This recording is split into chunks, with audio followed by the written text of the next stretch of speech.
My name's Daniel Roy, and today I'm going to teach you an easy magic trick for free. If you like what you see here, check out my online course, Card Magic 101, where I will teach you everything that I know about sleight of hand with cards and how to become a great card magician.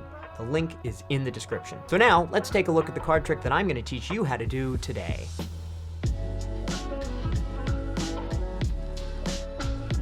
As I spread through these cards, I just want you to take one out, any one you want. Great. Now I'm going to look away, and I want you to take a look at that card, make sure you know what it is, and then put it face down on the table. Great. Now, I'm going to put that card back into the deck, and notice that your card goes into the deck face down. Now, for the first time, what was the name of your card? Jack of clubs. If I wanted to make your card turn face up, I could just spread through the deck, find the Jack of clubs, and turn it face up like this. But that would be way too easy. So instead, I'll snap my fingers and make every card in the deck turn face up. So now every card is face up except for one, and indeed it is the Jack of clubs.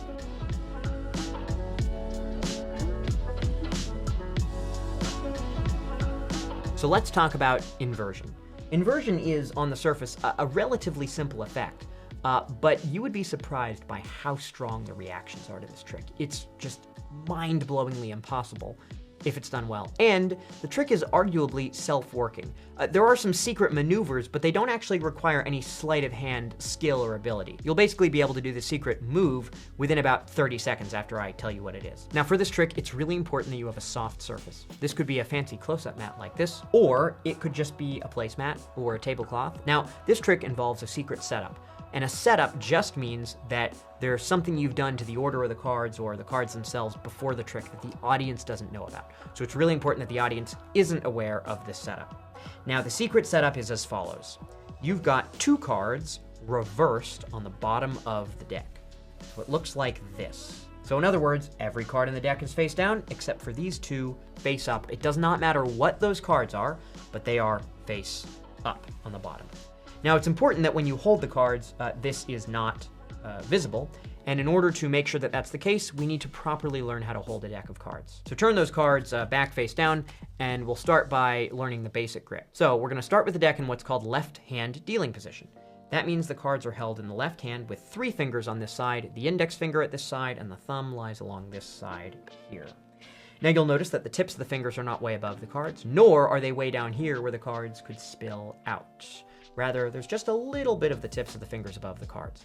In terms of how tightly to hold the cards, hold them as if you were holding a bird.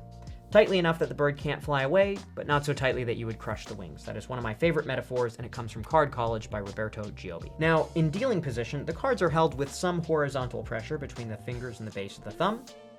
And you'll see that there's some space under the cards. They're not all the way pressed down, nor are they all the way up here. So this is left hand dealing position. Now the next grip that we need to learn is what's called right hand end grip. Here's how to get there.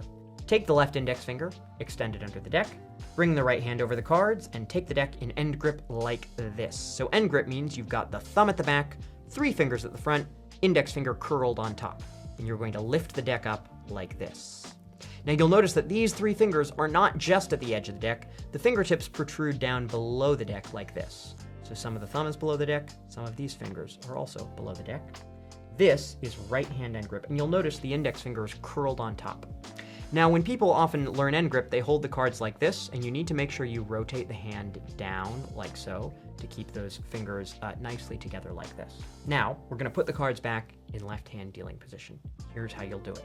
You'll take those cards, and you're going to take this edge, and you will align them with the base of the thumb like this.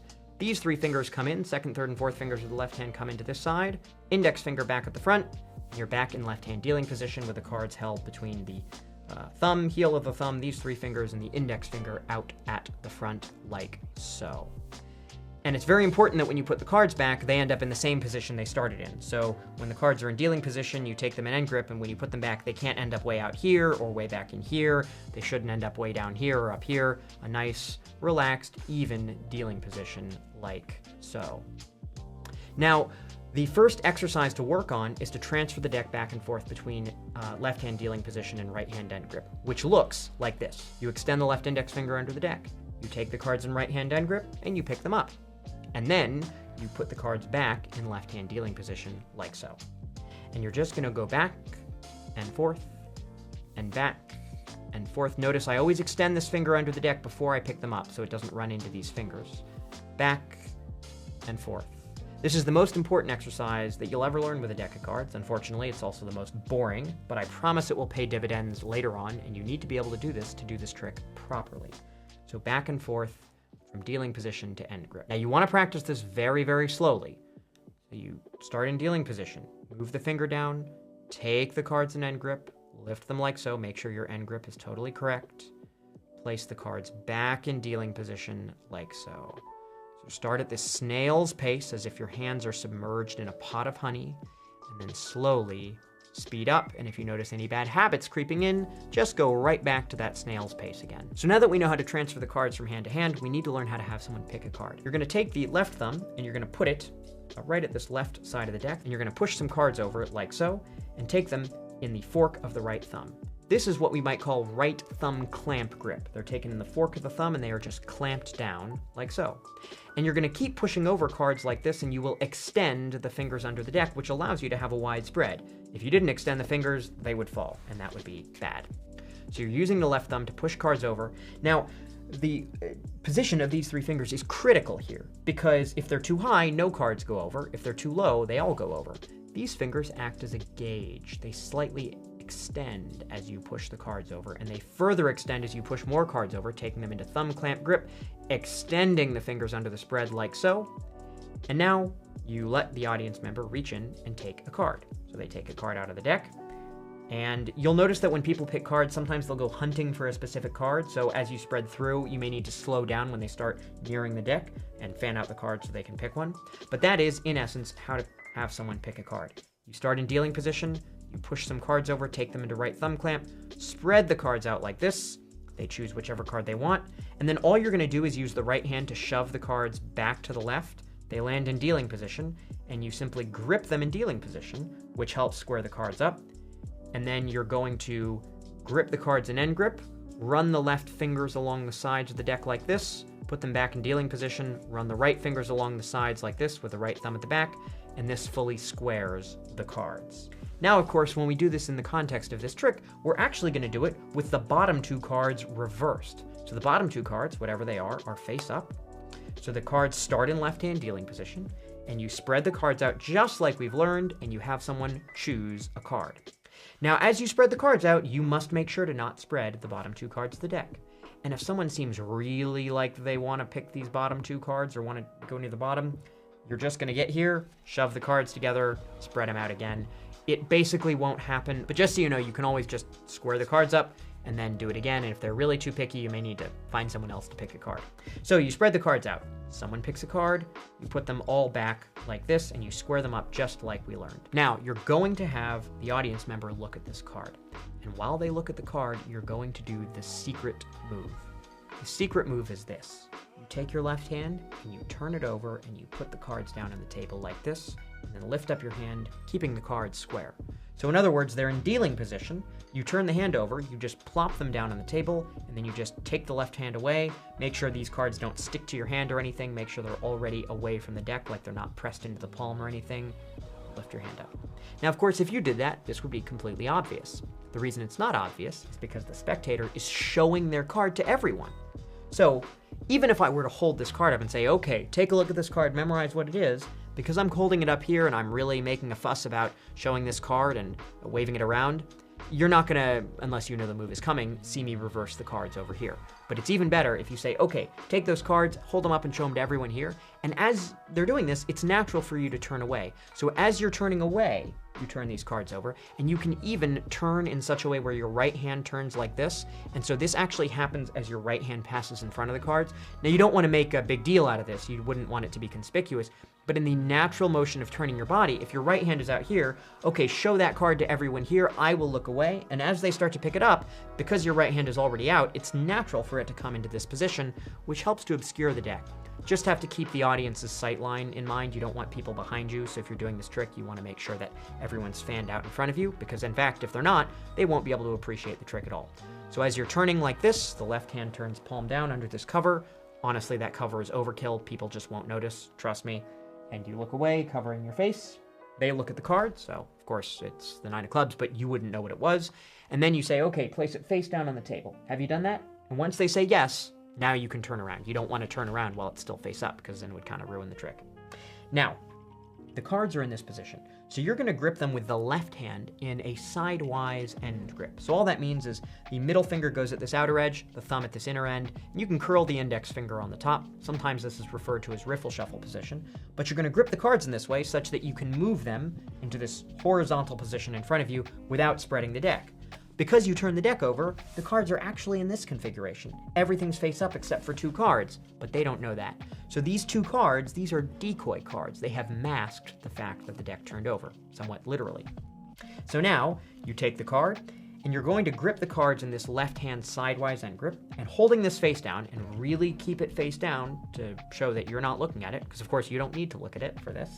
You're going to take it and you're going to slide it into the deck like this. So the way you slide it in is you're holding the card in the right hand, you're just pinching it at the outer end between the thumb and the fingers, and you simply take the edge and you align it with the deck so it can't be tilted, it has to be parallel with the cards, and you just run it back and forth like this. Just a little sliding action will get the card to slide into the deck.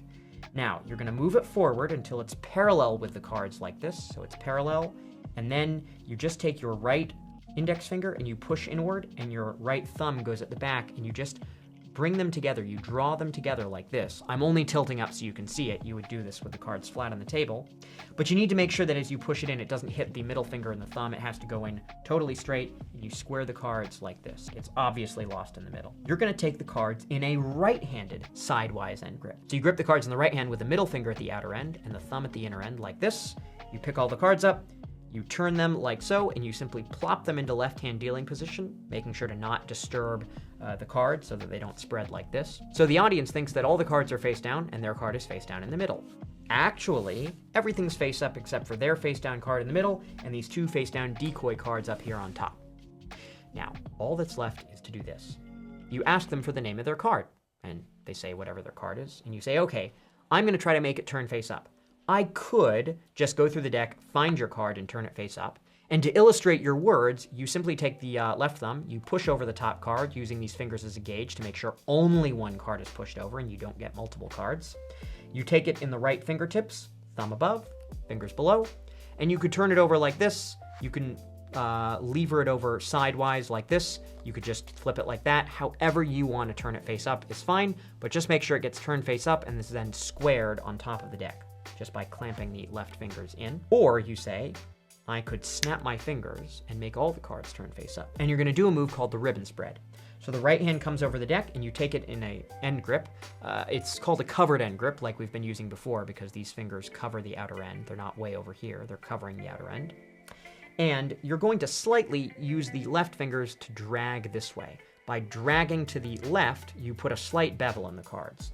Not enough to smear the cards, just enough to add a slight bevel. Now put the right index finger along this left side of the deck, like so. You plop the cards down on the table here. I'm going to do this here so you can see what's happening, but you would plop them down over here. You press down, and you're going to use the index finger to apply downward pressure, and you're going to drag the hand to the right. And the index finger basically acts as a gauge to keep the cards coming out evenly, and then you spread all the way to the end, but when you get near the end, you pause. You do not spread the last few cards, you leave them bunched up like this. And you don't have to tidy them up physically, you just stop spreading, and everything is turned face up except for one. So what this would actually look like is they're an end grip, you bevel, the index finger goes on the edge, and you now drag in an arc, showing that everything is face up, and again, I just leave the last few cards bunched up, but no one will notice. You widen the spread here, except for one, and it is indeed your 9 of clubs. So let's run through this whole trick once again. So, the secret setup is that you have 2 cards reversed on the bottom. So, 2 face-up cards on the bottom, everything else is face down.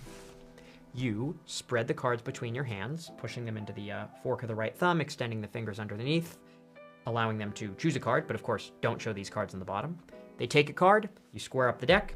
As they look at the card, you just do this. You turn, you can have a little cover with the right hand if you want to. You flip the left hand over, plop them down, and then just come back to this neutral position like so. You have to make sure to not spread the cards as you put them down on the table, of course. You ask, okay, take a look at your card, make sure you remember it, now put it face down on the table. Is it face down? Okay, good. You grip the cards in a sidewise end grip, bring them back to a horizontal position like this. Take their card, gripping in a sidewise end grip with the left hand, you pinch their card between the right thumb and fingers. You drag like this or slide to get it to go into the middle of the deck. Align it so it's parallel. You start to push like this, making sure that it doesn't hit this finger or the thumb, and you can bring them away from the deck a little bit if it is hitting them. And then you square by drawing the index finger and the thumb together like so. Now, you pick up the deck in a sidewise end grip with the right hand, turn the cards, plop them into dealing position, ask for what their card is.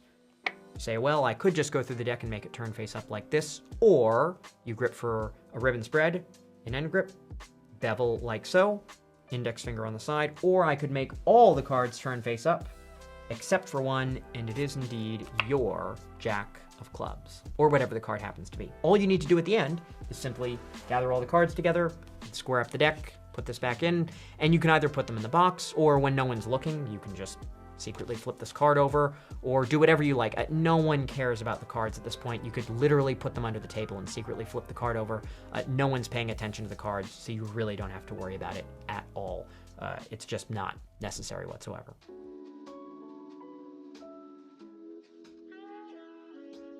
So best of luck learning this trick and performing it. I hope you have a fun time doing it for all your friends. And if you like what you saw here today, check out my online course, Card Magic 101. Link is in the description. It's a comprehensive online course where I'm going to teach you how to go from knowing nothing about sleight of hand to being a great card magician. But it's not just for beginners, it's also for advanced practitioners, because I'm going to include all the details and nuances that I've learned from over 15 years of performing magic. Now, this isn't just a static course with one set of videos. Rather, there's a core set of videos that's already uploaded and online for you to learn from as soon as you sign up. And I'm going to be adding new content to the course every single month. So let's talk about a typical month in Card Magic 101. On the first week, I will post a syllabus detailing what we're going to cover. On the second week, I will post a video about the practice, the mechanics of how to perform a technique or how to perform a trick. On the third week, I will post the theory. In other words, I'll answer the why questions behind that technique. What makes it deceptive? What makes it not deceptive? What are some situations you might use it in? How does it behave in the context of a routine? Or if I'm teaching a trick that month, I will provide some performance tips that will help you find your way of performing it. On the fourth week of each month, I will do an invite-only live stream. It's only for people who are signed up for the course, and you'll be able to ask me questions about what we've covered that month or any other month, and I will answer those questions on video. I can demonstrate what you might need to do to solve your problems. And of course, these live streams will be recorded, so they'll be posted to the course page and you can watch them on your own time whenever you like. Now, for advanced practitioners out there, if some of the things in this course seem like you really already know them or they're too basic, well, it may not be for you. Luckily, I do teach private lessons to students of all levels, and I can work with you at whatever level you're at. So you can contact me on my website, danielroymagic.com, if you're interested in taking private lessons. I'm super excited to have you here. I think this course will be a lot of fun, so welcome to Card Magic 101.